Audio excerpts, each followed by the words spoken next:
Hi guys, welcome back to Tarot Page Philippines. Again, my name is Aero. I'm one of the admin teams for this page or this channel. So, as previously mentioned, we'll be doing the Taglish. So, welcome po ulit po sa mga subscribers po natin. If you're new to this channel, please do hit the subscribe button and click on the bell notification. So, para makakakuha kayo ng updates once na naglabas tayo ng bagong video at para kapag live ulit tayo. Yes, we do live tarot card readings po from time to time as the time permits. So, ngayon po, we'll be tackling right now one of the things na nakakonect po sa tarot reading. Before discuss ko sa previous video, yung Numerology 101. Now,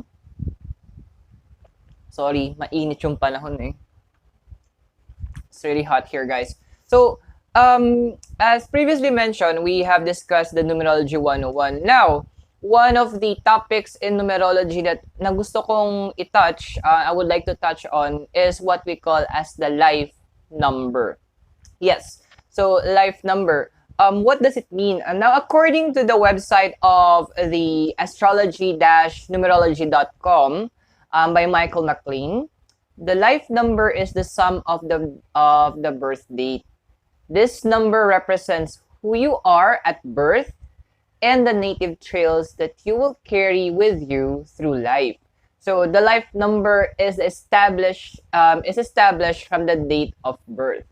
So each of us have a unique life number based on our birthday. So I'll give you a quick description. Although in numerology, we discuss only the numbers 1 to 0, this time, i-connect natin siya sa tarot cards, specifically sa major arcana.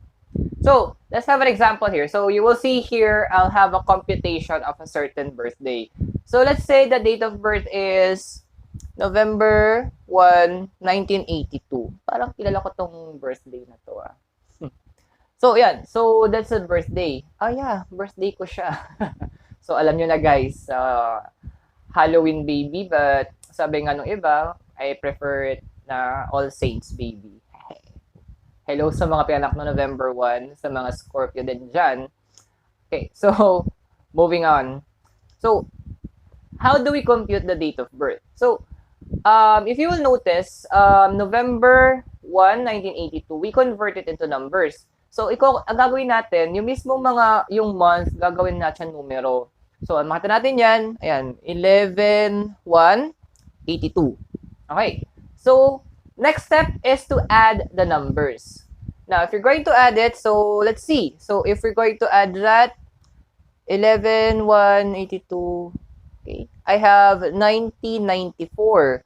So, yan, lumalabas siya pag pinag-inad natin siya, yung mga yan. So, 1,974. Wow! Medyo nakabulol siya. Sorry. So, now we need to establish it within the numbers of the tarot cards, major arcana. So, kailangan igitna natin siya sa gamit yung major arcana. So, meron tayong how many major arcanas? We have 22, starting with 0 and ending in 21. So, meaning that the number we're going to compute needs to be within that range. So, ganito po. Kailangan i-connecta natin siya sa major arcana. Ngayon, ang major arcana, meron siyang 22 na baraha. Magsimula siya sa 0, sa the full, matatapos siya sa 21, which is yung the world.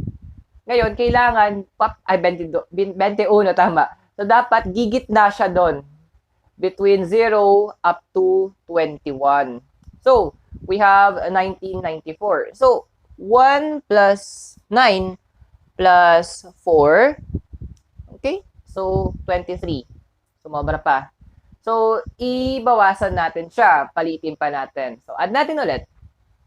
So, if you're going to add it, that's 2 plus 3. Well, we have the number 5. What does the number 5 stands for?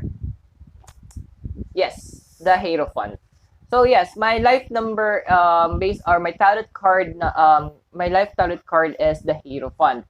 Meaning, Hierophant, pababawi natin siya. Ito po yung Pope. ito po yung mga spiritual leaders. No wonder na napunta ako sa pagbabasa ng tarot cards kasi may urge ako in a spiritual aspect. Thank you pala sa nagbigay ng mason jar. Malaking tulong siya.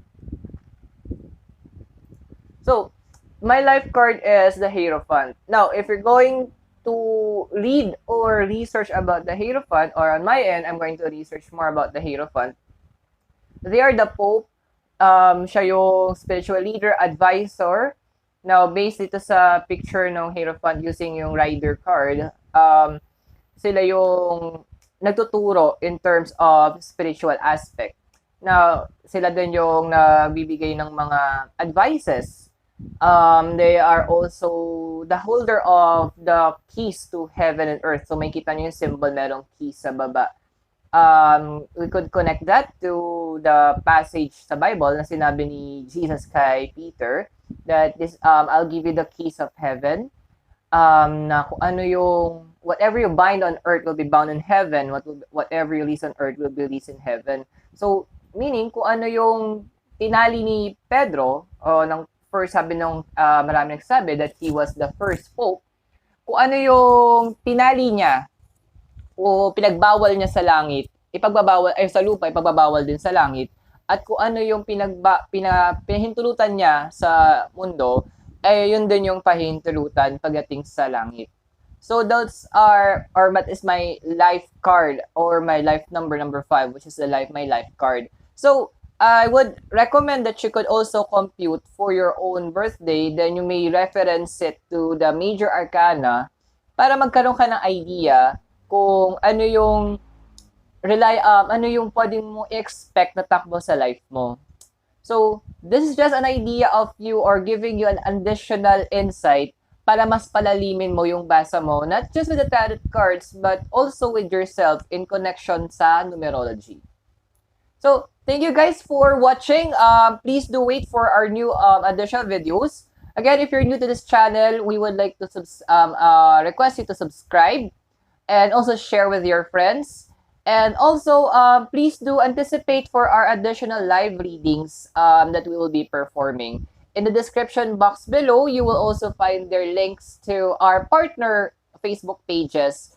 Follow us also in Facebook and in Instagram, which is Tarot Page Philippines. Again, my name is Aero. Thank you so much for your time and for watching. You have a blessed day and keep safe. God bless everybody. Bye.